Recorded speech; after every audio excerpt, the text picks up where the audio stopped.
release work. So whoever or whatever has been triggering you this week, or even from reading the principle number 5, whatever trigger you may have had, that negative emotion, limiting belief, anything that is coming up for you, that's what I'm going to encourage you. But actually, it's your unconscious mind that will decide what you need to release. But I'm going to encourage you to bring that up. Let your unconscious mind know that that's what you want to release. Okay. So everyone closing their eyes. We're going to take some deep hot breaths, breathing in through your nose. Exhale.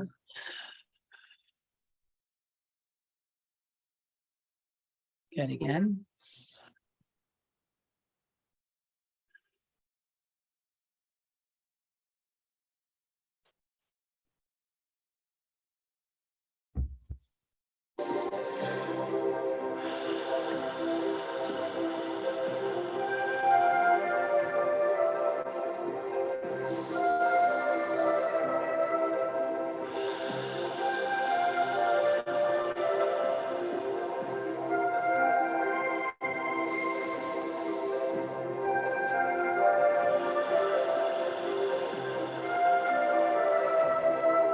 Let's take 2 more breaths.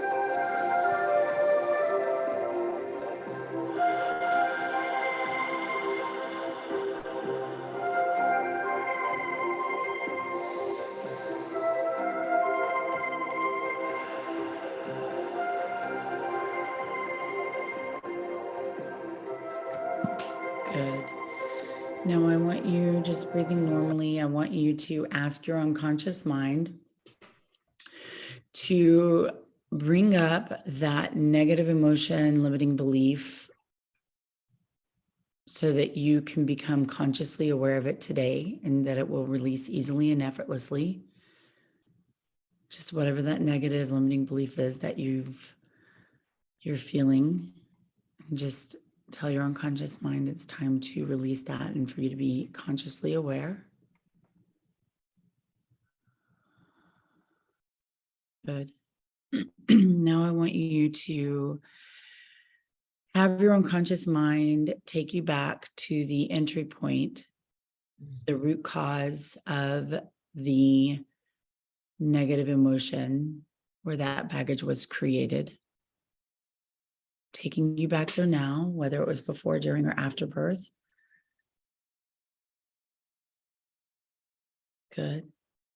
And I want you to energetically just have your unconscious mind energetically activate all the negative emotions, the limiting belief that are associated with this baggage, just lighting that baggage root cause up, lighting everything up that's associated with this negative emotion or limiting belief.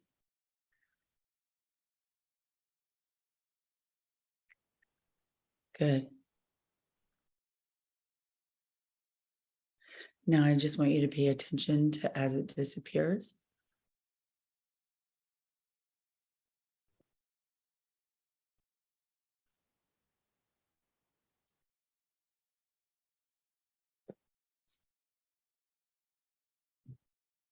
Good.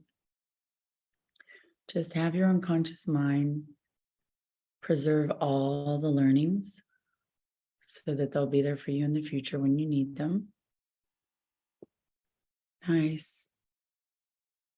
And I want you to just have your unconscious mind bring in the light now and heal up any tender spots that were made available by the removal of this negativity that was held in that emotion.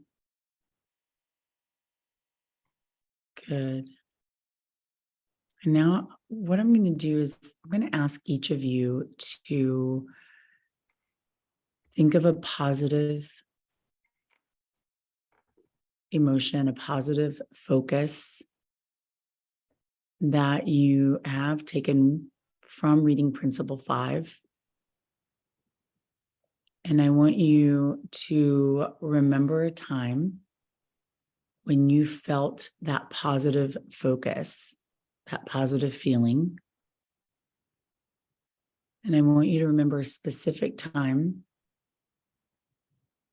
And as you go back to that time now, I want you to float down into your body. And I want you to see what you saw, hear what you heard, and feel the feelings of being completely and totally positive. Good. Now I want you to remember another time when you had complete positive focus. I want you to remember a specific time. And as you remember that time now, I want you to go back, float down into your body, and I want you to see what you saw, hear what you heard, and feel the feelings of being completely and totally positively focused. Good.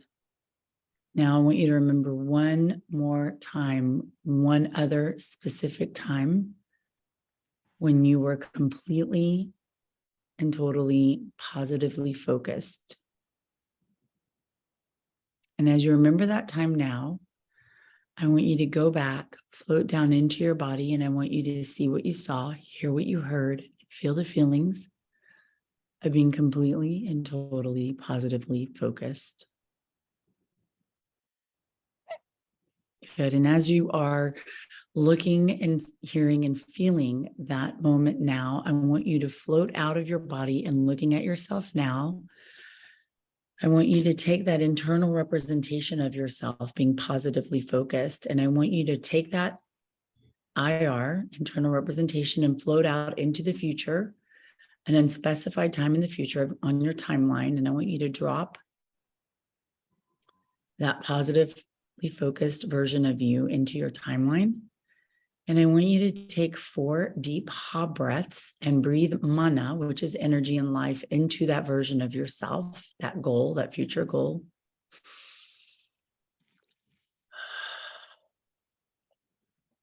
Good. And with each breath and exhale, I want you to just make it more lifelike, more vivid, more colorful. Just really adjust everything so that it's as lifelike for you as possible. Good. One more breath.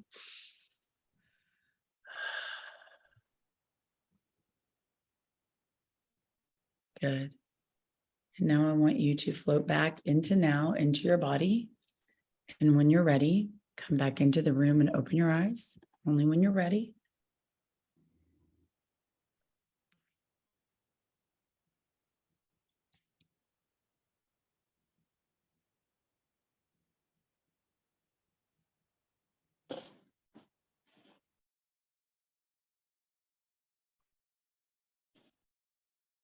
Coming back. Open your eyes.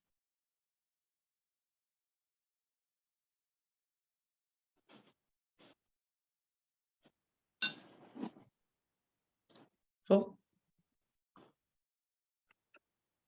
How was that for everybody? It's a big one, huh? Nice. It's a good one to remember. Huh? It's a good one to remember. Nice. Yeah.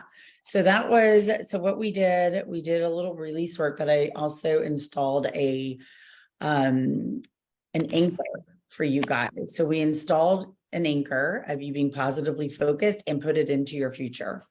Okay. So it's a goal. Just in case you guys were wondering what that was. So let's get down to the book. So who all had the opportunity to give back to someone this week? Awesome. Remember, I challenged everybody. Who all worked on your A, B, C, Ds? Accountability, belief, good, consequence, and distortion. Awesome. Very cool. So let's talk about principle 5, the Zorro effect. Who would like to share some thoughts about that? What they took away from it?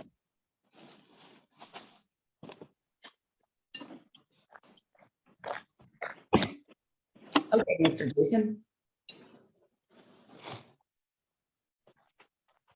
Finding the mute button, sorry. I'm in my garage and the neighbor just pulled up. I hope it's not too loud. No, we can't hear anything. This was just a reminder, the old 80-20 rule, really, for me. And in our personal calls, we've been focused on the 20%. So honestly, finding the third path, the way up, that combined with focusing on the 20% has this week helped me to refocus my energies in productive ways that normally become thought traps for me. So cool. Nice. Congratulations. Cool. Anyone else? Okay, Miss Allison.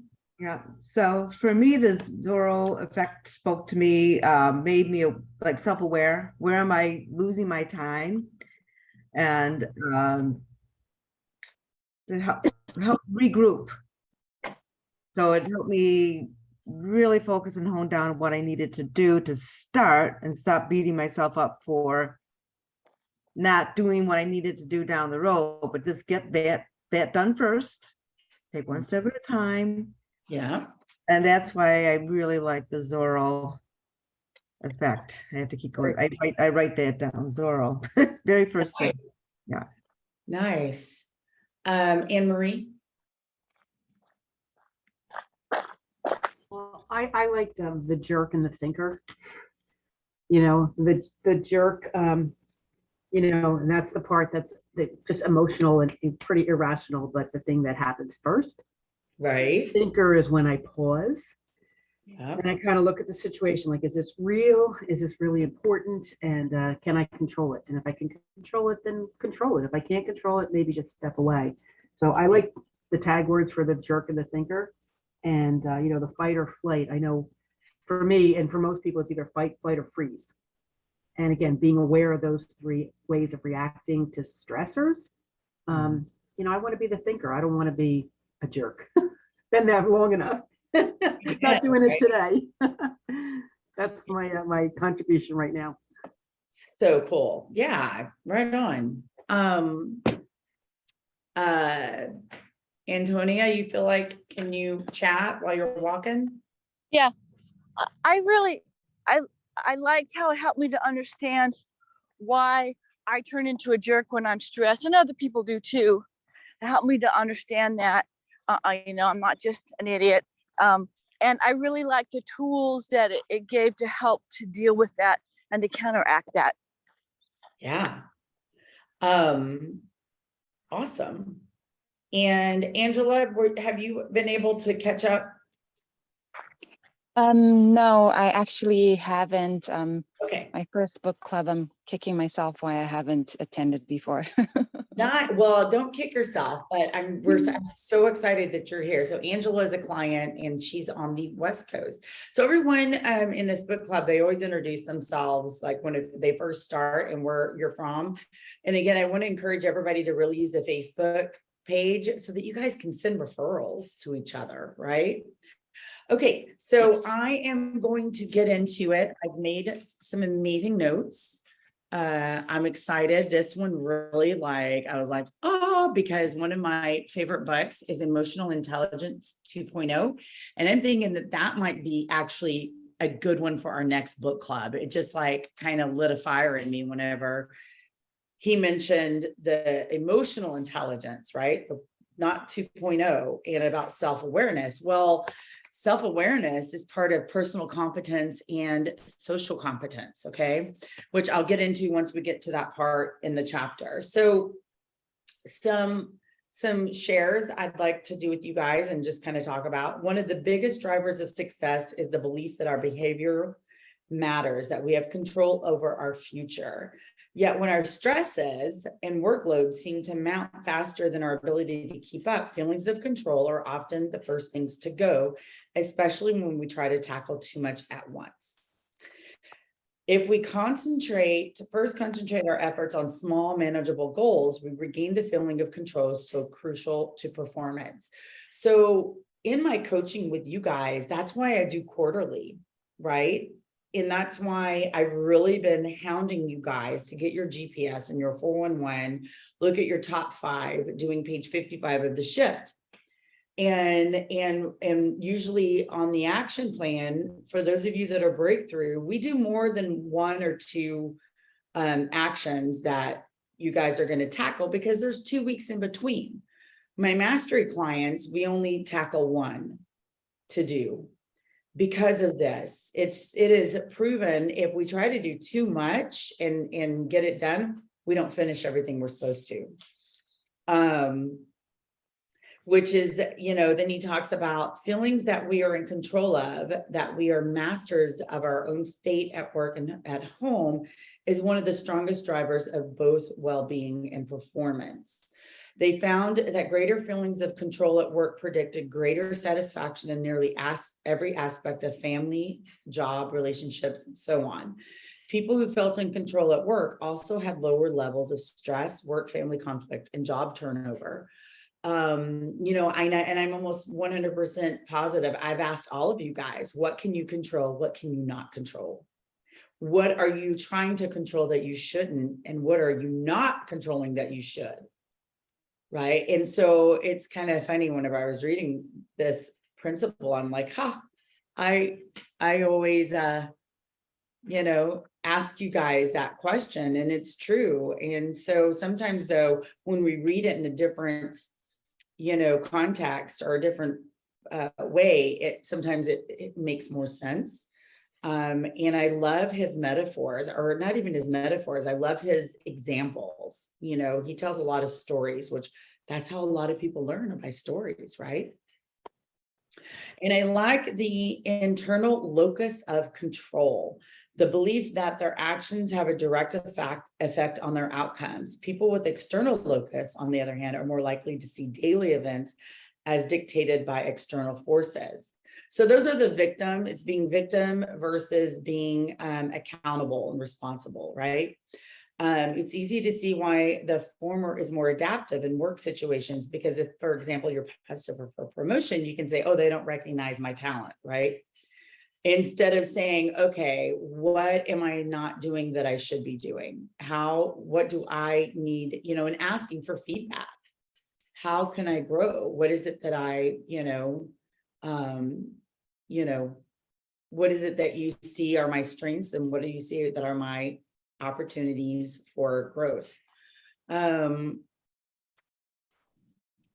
He talks about research has shown that people who believe that the power lies within their circle have higher academic achievement. An internal locus lowers job stress and turnover, and leads to higher motivation, organizational commitment, and task performance. Internals, as they're sometimes called, have even stronger relationships. They are more active listeners and more adept to social interactions. And it's also, how we perceive things, right? How powerful the perception of control is doesn't come from the business world. It actually comes from talking about the elderly, right? When they found a group of elderlies in a nursing home, some residents, and they just gave them daily tasks to do, like taking care of their plants, doing this. And it actually gave them a feeling of being, in control and masters of their own little tasks they were given, and they were happier. And then it comes to the thinker and the jerk, which is so cool, right? And the more that we are able to release the negative emotions and really meditate and work on ourselves, the more in control, and we become a thinker versus a jerk, right? The jerk.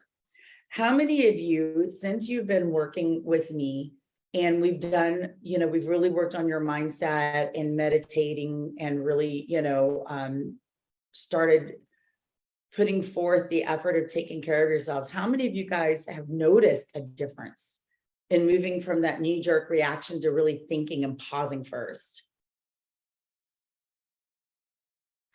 Oh man, I was a huge jerk. I was like and defensive, and Teresa, I've gone from reaction, and then, oh, I wasn't supposed to do that. Let me think, and then try, but it's often too late. So for me, just the awareness that I've been doing it all these years was mind blowing. Yeah. Nice, good. Who else has noticed a change in the way that they approach certain situations, especially in stress?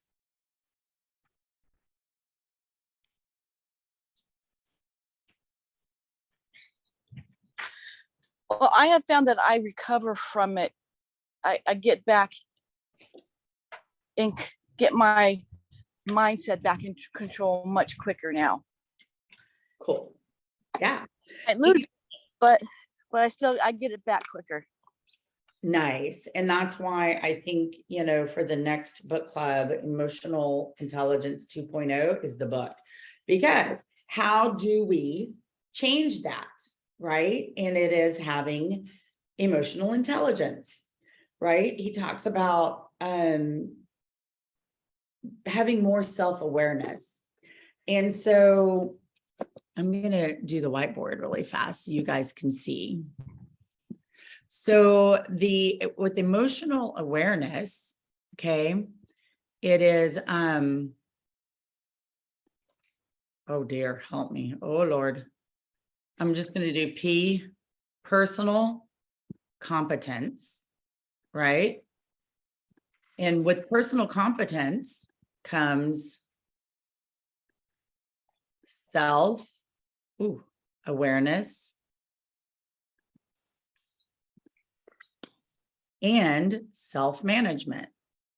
So when we can have self-awareness and self-management, then we have personal competence. And what do you think that's going to do for us in our work environment? Right?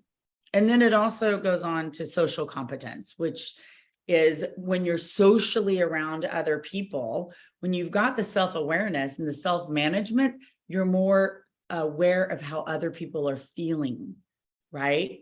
Which helps you in that social competence, which is social awareness and relationship management, especially for those of you that are a husband-wife team or,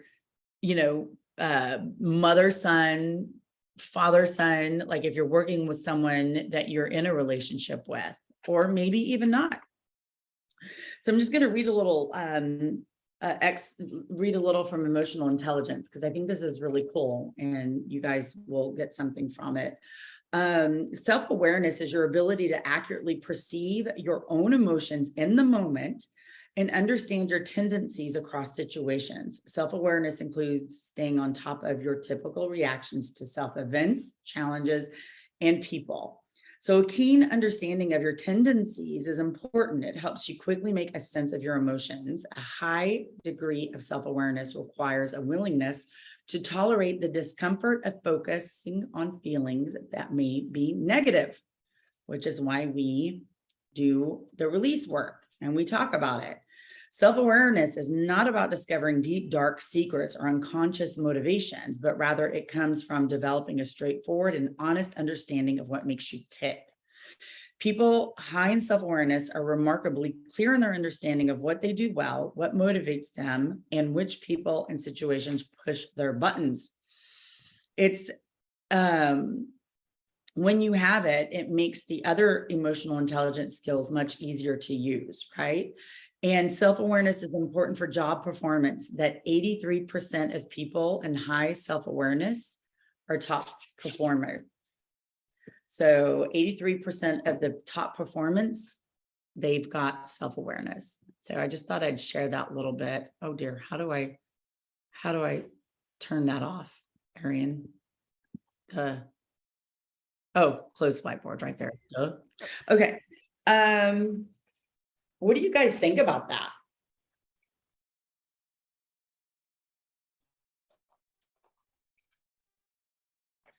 I think once you get to that self-awareness, it gets you to the task at hand quicker. You catch yourself. Yeah. I'm doing that again. Stop.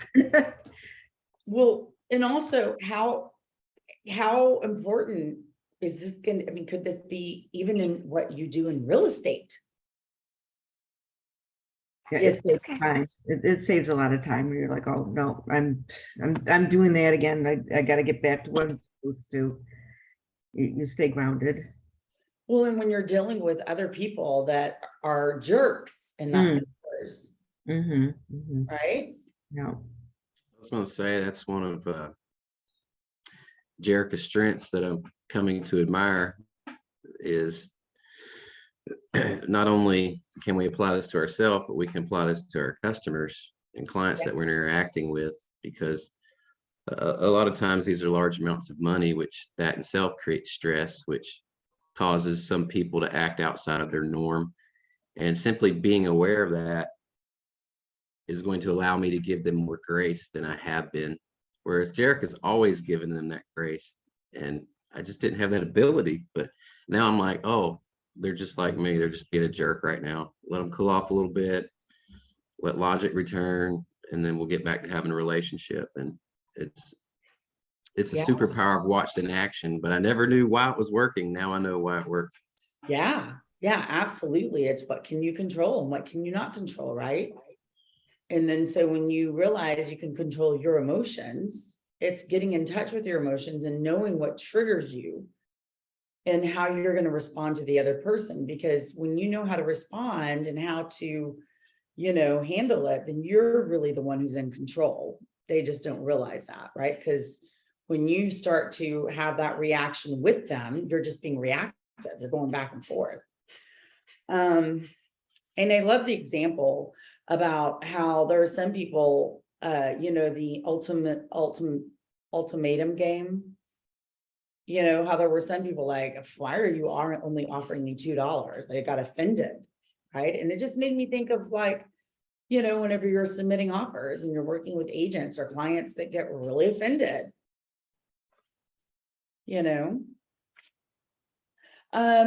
regaining control one circle at a time. So I really am going to trust that this hit hard and home with a lot of you or all of you. It did with me because I can tell you, ADHD, they called me hyper when I was growing up. I mean, I start one thing and I'll go on another, and like, I've got like 10 different things going at once. But when I really break it down and I go, okay, this is what I'm going to do, and I finish it, it's amazing how accomplished not only do I feel, yet it's pretty successful, right? So when we are talking about your business, we're talking about your GPS, we're talking about your schedules, what's the one thing you're going to do, your 20%, this is really another great example of how it works. Start with one thing and finish it. Make sure you're putting enough time to do that 20%. Everything else is 80%. You can do it later. Okay, but it's your priority. What's the most important thing? And I love the example he gave about his friend who had all those pizza boxes and newspapers and this and that. And so he said, let's just literally draw a circle on your desk of what we're going to work on first. And they did. And then the one lady that was the CEO of this big business who wanted to run a marathon. Well, she didn't start little by little. She's like, I'm going to tackle it all at once. And she failed, right? Or she didn't accomplish it. Zig Ziglar is another great example. He wanted to start running and he'd never run in his whole entire life. So he said, I'm going to run to the mailbox and back home. And then the next day I'm going to run to the next mailbox down. And that's how he started, one mailbox at a time until he was running, 5 miles. It's so simple. Just sometimes we make it so difficult because it's that whole like, oh, I'm not seeing results fast enough. So the point is, small successes can add up to major achievements. All it takes is drawing the first circle in the sand. I want to challenge all of you to that. One circle. What's the one thing you're going to accomplish, whether it's in your business, your personal, your health and fitness, your financial? Well, heck, why not in every area of your life? Start with one circle. We've got relationships, faith, spirituality, finances, health and fitness, and career. Relationships, did I say relationships? So I want you to start in each area of your life and draw a circle.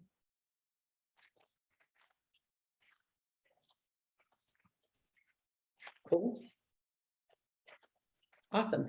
Any last ahas before we adjourn? The only aha I want to throw in there is I love the word Kaizen.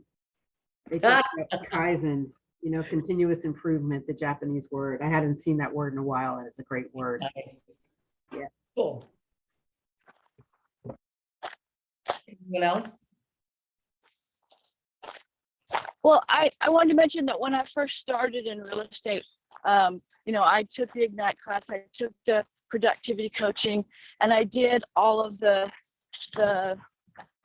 things that I was told to do, but I did them without really believing it was gonna work, that that really had any, was gonna have any effect. I didn't really believe in myself, but I still did it, and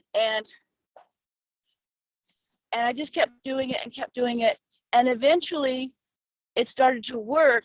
And once it started working, then I went, oh, so this is how it works. This is the process. So experiencing how the process worked. And then I got a lot more motivated once I realized that I really did have influence over my results. Nice. Awesome. Well, as always, you guys, I'm just like, I feel so incredibly blessed and grateful for each and every single one of you. I learn from all of you, and you all add value to me. So I'm very grateful for y'all, and grateful that y'all are showing up. And so just keep practicing what you're reading, and we will meet next week and discuss principle number 6, which is the 20-second rule.